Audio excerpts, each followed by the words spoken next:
And now the results are in. Taking the podium this month for the Cycling Men of Leisure: Franklin Johnson, Alex Bell, Barbara Sharp, Mandy Johnson, Kip Uthold, Joe Grammer, Dennis Keeler, and honorable mention, Keith and Melanie Erickson. No kissing of the cheeks, no prize money, no champagne. Just our undying gratitude and the smug satisfaction of getting every regular show 2 days before the general public. That's right. That's 48-hour gap. Not even Pidcock. You know what? Toddy can close that. Welcome to the Leisure Breakaway. Catch the sun and seize the day. Push the limit, feel the heat. Listen to the rhythm beat. Keep on moving, never slow. Where the yellow jersey goes. The tour is calling out your name. This is the Leisure Breakaway.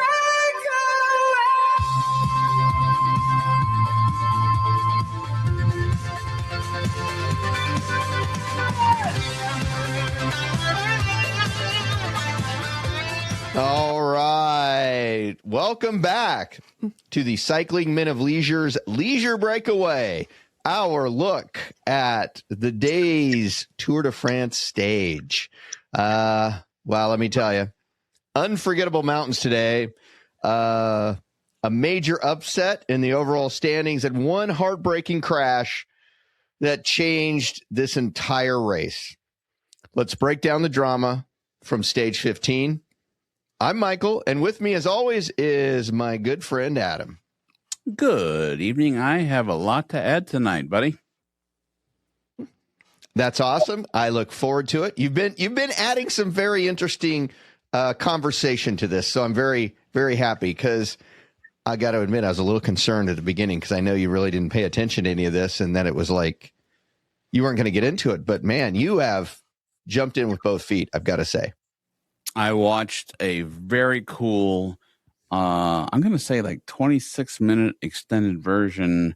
Had plans with the family today, went to see the Odyssey. By the way, I normally don't give movie recommendations, but I must say the new Odyssey, Christopher Nolan, Matt Damon, Anne Hathaway, Charlize Theron. I mean, oh my gosh. I mean, it just goes on and on and on. Great, great movie. But when I came back, I watched a few of the highlight reels, and I'm not going to steal your thunder, because I know this is, you got all kinds of stuff for us, but wow, a lot of stuff happened today.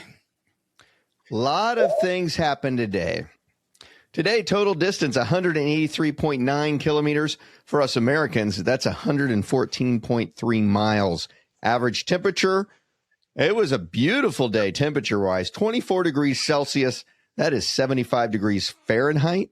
So way cooler than what they had been riding in and experiencing before. Total climb, approximately 3,950 meters, which is 12,960 feet of elevation. And let me tell you, stage winner today, I was a little worried it was going to be the usual.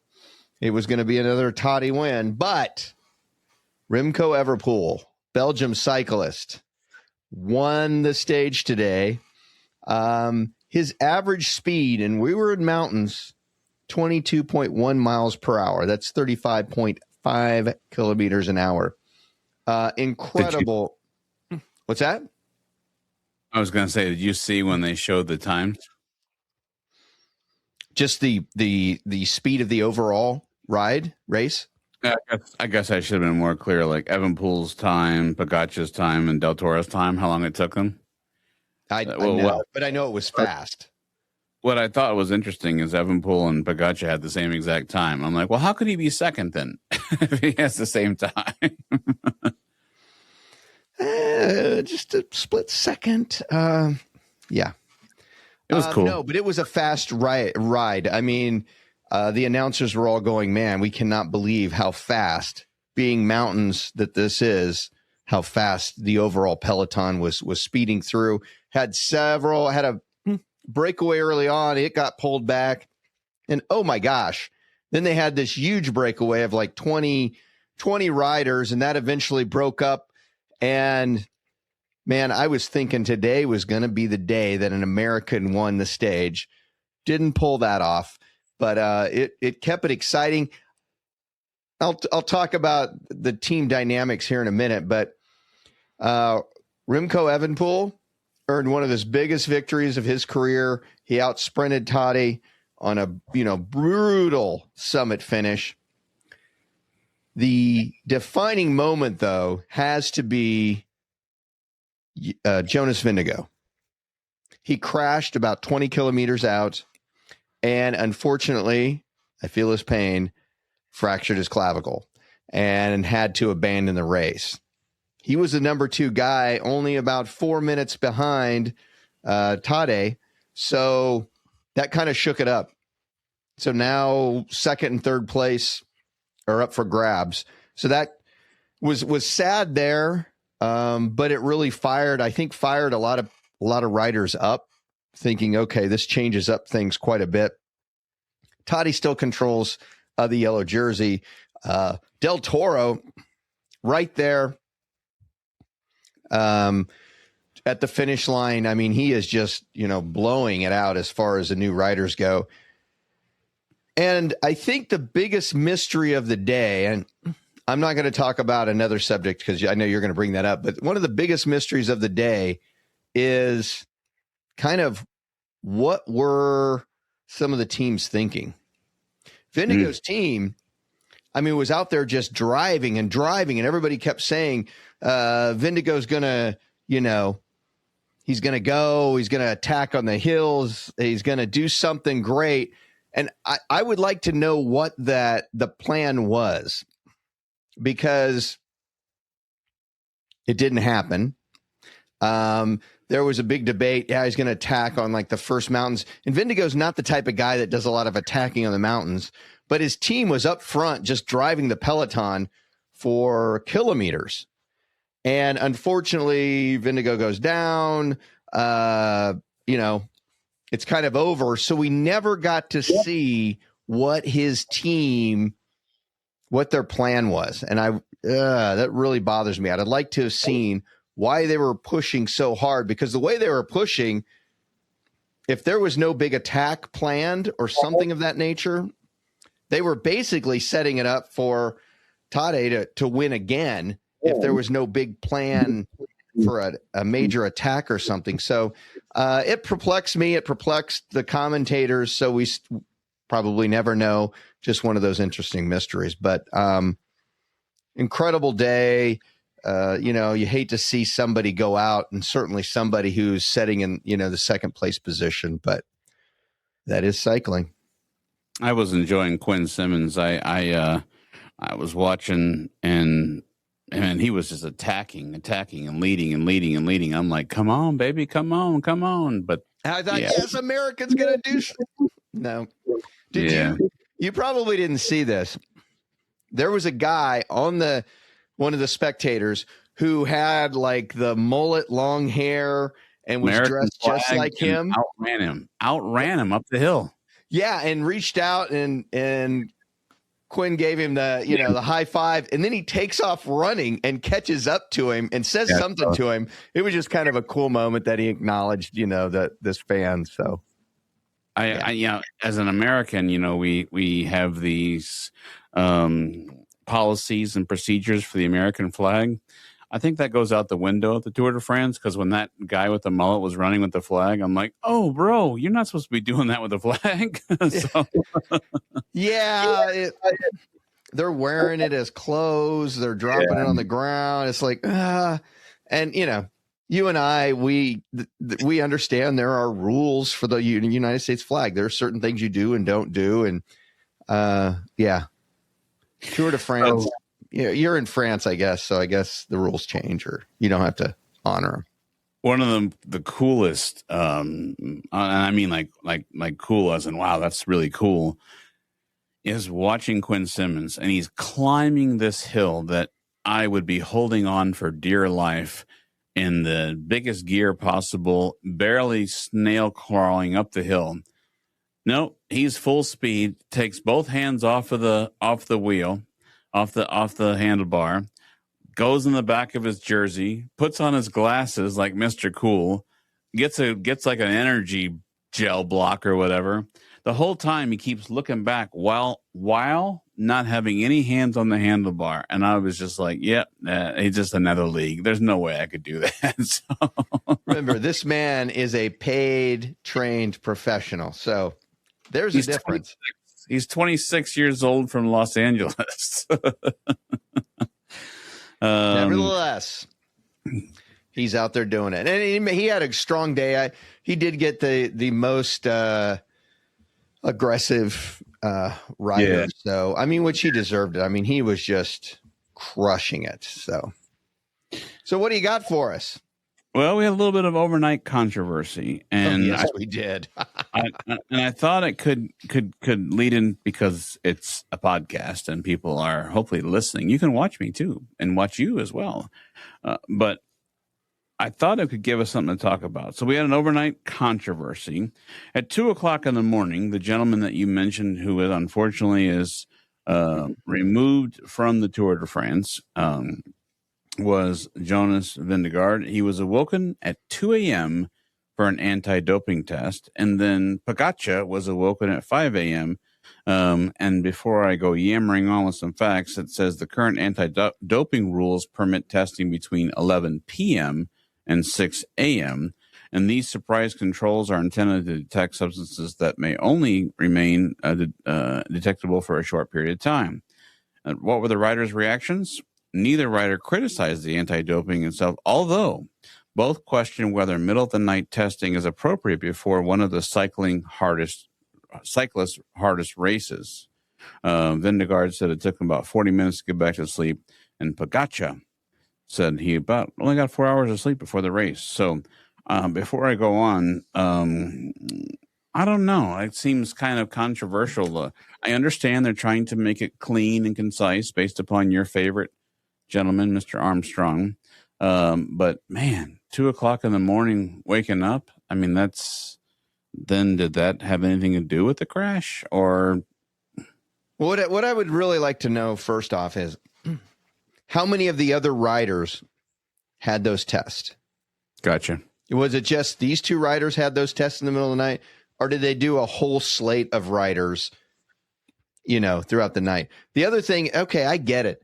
I'm all for anti-doping. You know me, I'm not a big fan of certain cyclists who have been caught doping, and I think it's wrong, and there's no place for it.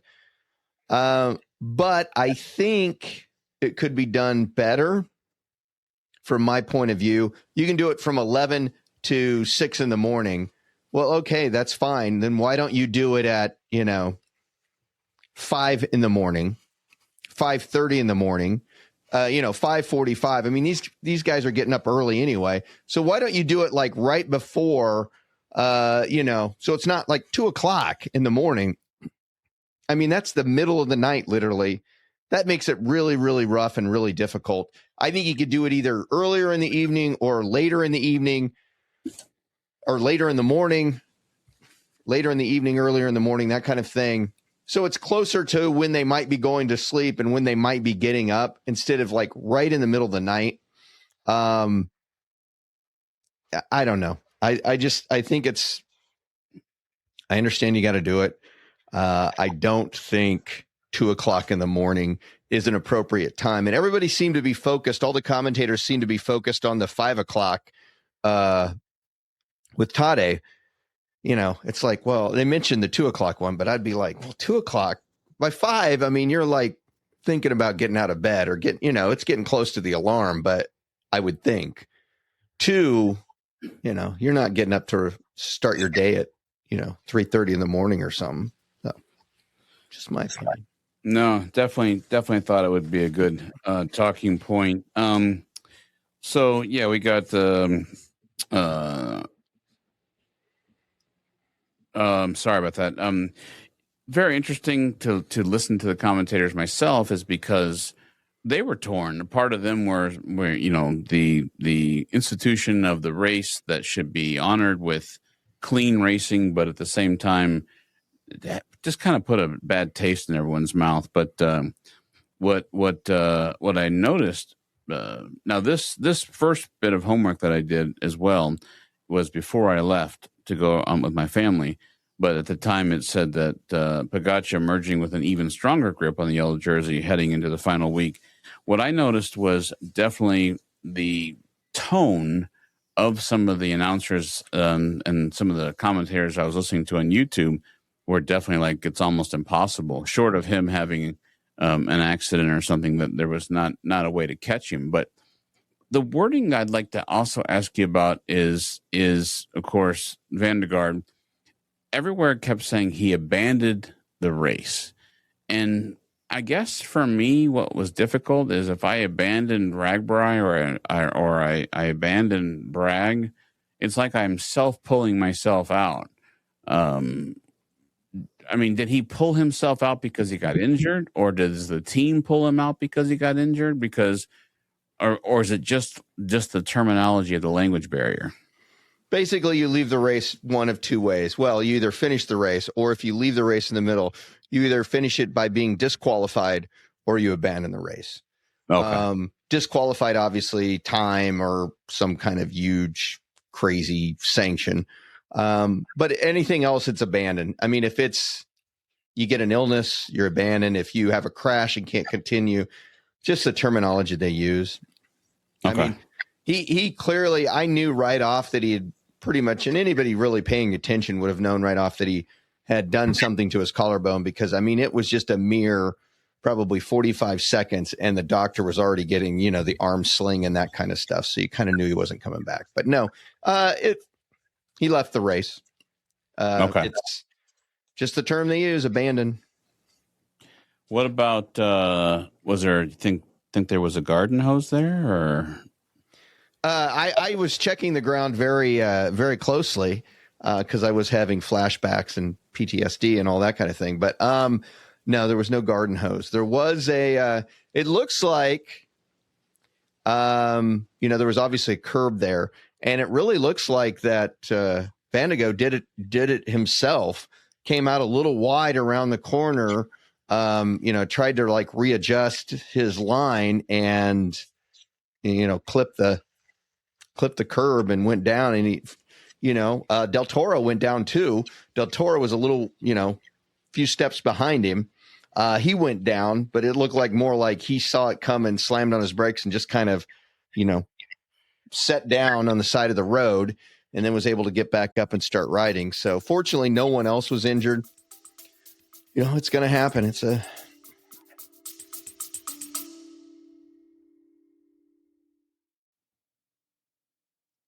On behalf of Adam and Michael, we both want to say thank you for your support.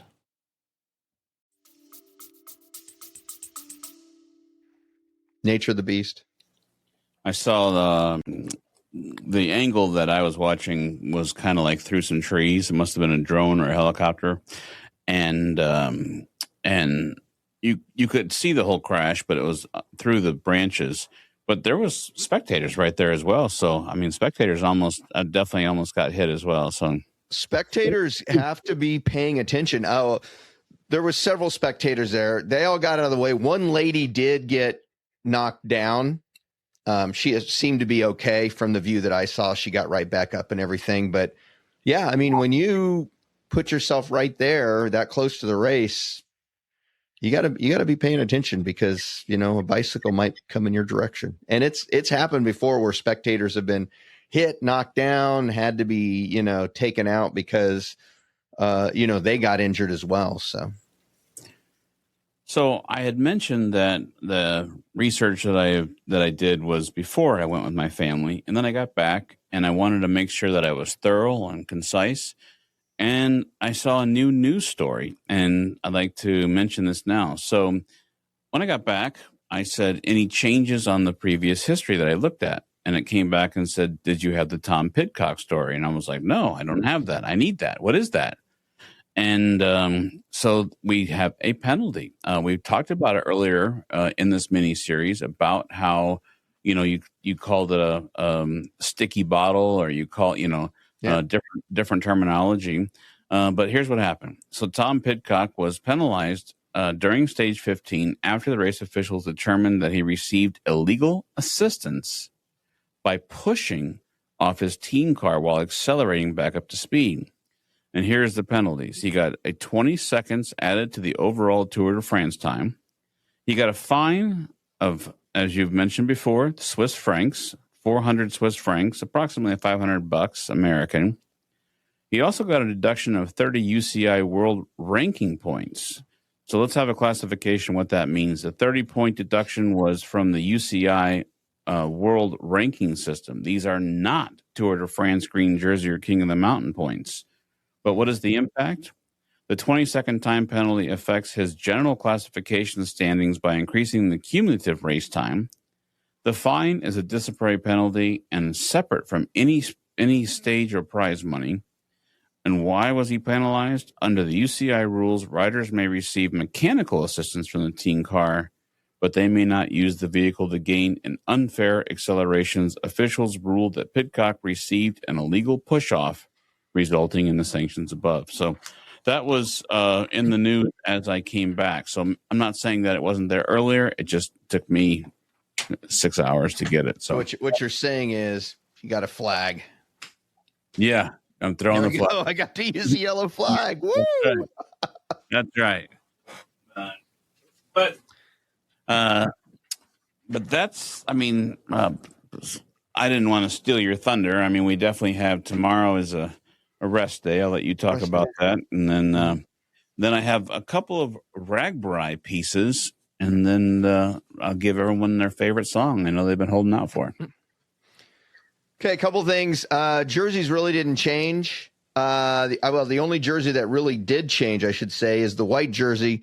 Del Toro is back in that. And then, like I said, Quinn Simmons got most aggressive rider. So none of that really changed up anything. Tomorrow is the second and final rest day. So there is no racing tomorrow. Racing will resume on Tuesday for stage 16. And that, a little bit different. That's going to be individual time trials. If you remember, 2 weeks ago when we started this adventure, they did team time trials. Tuesday, they will be doing individual time trials. And there are some potentials there to create some meaningful gaps among the general classification contenders before they head back into the Alps. And honestly, my personal opinion, and I love the Alps, are always the best and most exciting for me. So I'll be looking forward to that. That's great. I'm makes me happy to hear that. I'm going to switch gears to Ragbri 53. I look forward to meeting with you tomorrow for the rest day. We'll do a recap of where the tour is so far. If someone's joined our little mini series late, we'll be able to give a synopsis of day one through the second rest day, and give any highlights and bullet points and such. But let's talk about Ragbri 53. We got our friends out there, Keith and Melanie, but we have our friend Wade Paul. Yesterday he wrote us and said, "Hey, I'm out here at Ragbri. I missed the meetup because I rolled in around meetup time." But he can report that it's very hot. He said Casey's report, they went for 24-hour operation for the event. The coffee is hot and the donuts are good. Franny's Cafe has good pie and tenderloin. Central Time is where it's at, he says. But today, he added, hot off the press, right before we recorded, "I'm at Ragbri, and there's something you need to mention on your show. Get over. Shout." He said, "I've seen 2 people refuse to get out of the left-hand lanes as emergency vehicles are not showing flashers and trying to go around. One guy had to get honked at by the ambulance that had been following him for a quarter mile. And surprisingly, 4 people, including myself, yelled, 'Car back,' at him. Also had a friend who saw a terrible wreck as a guy didn't look to see if he could pass and got taken out by a guy who didn't yell, 'On your left,' as he went zooming by.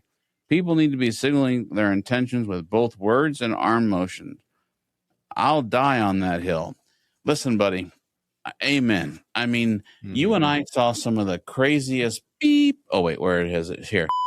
When we were out there, I remember the one time that poor gentleman who got severely hurt on the center crack, maybe our second RAGBRAI together. Ambulance was there. Now, here I'm going to set the scene. You were there, but let me set the scene for anyone else listening. Ambulance goes by us. Nobody stops the ambulance. Ambulance goes by, wee woo, wee woo, wee woo, goes up. Unfortunately, the gentleman needs a lot of. What were you in France? Yeah, listen. Woo, woo. Anyway, go ahead. It's late, but so ambulance stops. Poor gentleman is laying on the ground. They put him on the stretcher. Now, here I'm going to set the scene for you. In the left-hand lane was a full-size ambulance rig. In the right side lane was the poor gentleman who went in the center crack, went down. And then you had thousands, if not thousands, hundreds of cyclists are like, you can't stop me, copper. And they're trying to ride, not like be respectful. And you and I were just so disgusted. I'll never forget. You and I and about 30 guys and ladies, by the way, we dismounted our bikes and we were trying to wave people over. And then we kind of made our own arrow. And so people then had to get off and walk around the ambulance. And it was there for quite some time. And it was kind of a somber, quiet moment because after what we could only assume, the gentleman was then loaded up into the ambulance. And then you and I had made it maybe half a mile, I don't want to lie, but we had made it some way down the road and full code, full lights and sirens code. And everybody was just kind of like somber because they saw the guy lying there. And then I don't even know if I remember what happened to him. Did we ever find out? Or if I remember right, I don't think he made it. If that's the one I'm thinking about. I think you're right. Now that you just said that, I think you're right. I think he got. I don't think he went home the same. So, Wade, Paul, I absolutely support. If you are listening to this and you're out in RAGBRAI and or a large group, if you're anywhere riding, be respectful, communicate, because nobody knows other than you what you're doing. And you don't know what the people around you are doing. So if everyone just communicates with each other, we can eliminate a lot of these accidents. I definitely got a message from Keith today. He said, thanks, Adam. I'm in the second town so far. He confirmed it was hot. So what we've learned from all of our RAGBRAI friends is it is hot in Iowa this week. It is hot. That's right. Well, it isn't much cooler down south in Kansas. So, we have smoke here. We have lots of smoke, hazy smoke, and we had a clear day, but I understand it's coming back. So Taco Bell has taken claim for the lettuce, so hopefully we won't have any bathroom issues. But we did have a bunch of heat. I'm not sure if it's going to return again soon, but it seems like it's always something. It is always something. Well, buddy. Oh, go ahead. Until tomorrow. Welcome to the Leisure Breakaway. Catch the sun and seize the day. Push the limit, feel the heat. Listen to the rhythm beat. Keep on moving, never slow. Where the yellow jersey goes. The tour is calling out your name. This is the Leisure